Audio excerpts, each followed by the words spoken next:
Dag beste kijkers, ook deze keer hebben wij een overheerlijk nieuw maandgerecht voor u. Voor vandaag hebben wij de maaltijdsalade Surf and Turf.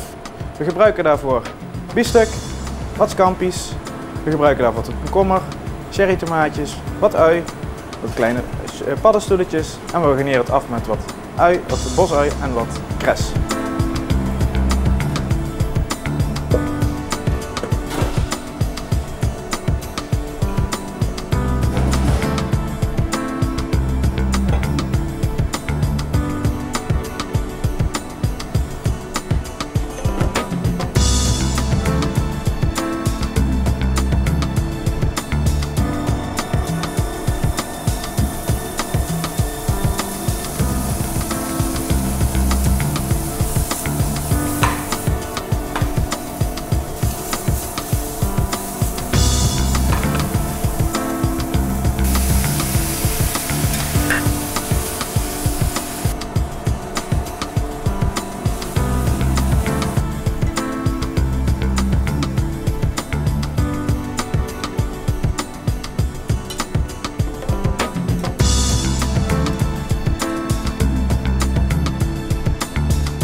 En ook dit gerecht is weer de hele maand te verkrijgen bij Asteria.